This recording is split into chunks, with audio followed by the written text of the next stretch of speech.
పల్లి చిక్కీ పల్లీలు మెత్తబడకుండా క్రిస్పీగా రావాలంటే ఇలా చేసి చూడండి. పల్లీలు మెత్తబడకుండా ఎన్ని రోజులున్నా కరకరలాడుతూ చాలా బావుంటుంది. మనం బయట కొనుక్కుంటే ఎలా ఉంటదో సేమ్ అలానే ఉంటుందండి. ఇంట్లోనే ఈజీగా ప్రిపేర్ చేసుకోవచ్చు. ఈ రెసిపీ కోసం ముందుగా స్టవ్ మీద ఒక కడాయి పెట్టుకొని అందులోకి మనకు కావాల్సిన క్వాంటిటీలో పల్లీలు తీసుకోవాలి. నేనైతే ఇక్కడ ఒక కప్పు తీసుకున్నాను. ఈ కప్పు ప్రకారమే నేను బెల్లం కొలత కూడా చెప్తాను. ఈ పల్లీల్ని దోరగా వేయించుకోవాలి.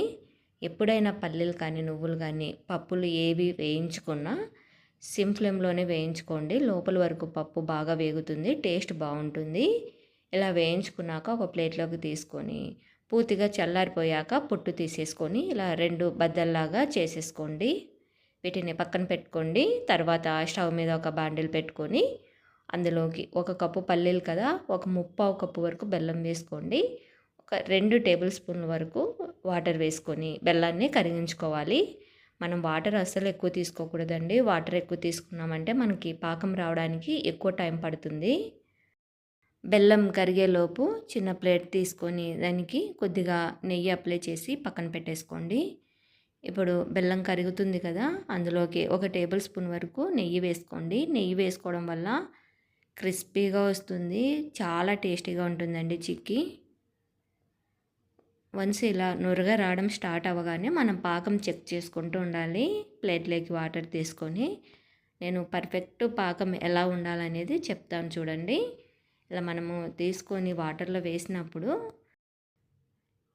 మనం చేత్తో ఇలా తీసుకొని పైనుంచి కింద ప్లేట్లోకి వేసినప్పుడు సౌండ్ రావాలండి. తర్వాత మనం ఇలా విరచగానే టక్కుమని విరిగిపోవాలి, సాగకుండా. సాగిందనుకోండి ఇంకా కొద్దిసేపు మనం పాకము వేడి చేసుకోవాల్సి ఉంటుంది, రెడీ కాలేదని అర్థము. మనకి సాగకుండా టక్కుమని ఇరిగిందనుకోండి పాకం రెడీ అయిపోయినట్టు.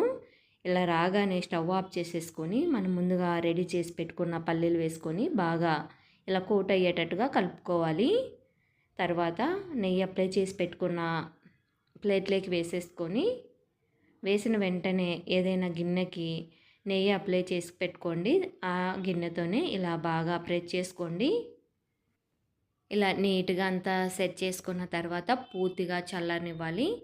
కొద్దిసేపు మరీ పూర్తిగా చల్లారనివ్వకుండా కొద్దిగా సెట్ అయినాక ఇలా చాక్ తీసుకొని మార్క్ పెట్టుకోవాలి. పూర్తిగా చల్లారిపోతే మనకి పర్ఫెక్ట్గా కట్ అవ్వదన్నమాట, గట్టిగా ఉంటుంది కాబట్టి.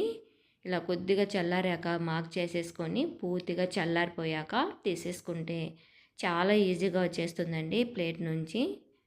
చూడండి, చాలా ఈజీగా వచ్చేస్తుంది, చాలా క్రిస్పీగా భలే టేస్టీగా ఉంటుంది. హెల్త్కి కూడా చాలా మంచిది. పిల్లలకి స్నాక్స్ టైంలో రోజు 2 పీసులు పెట్టామంటే హెల్తీగా ఉంటారు. రెసిపీ నచ్చితే like and share and subscribe.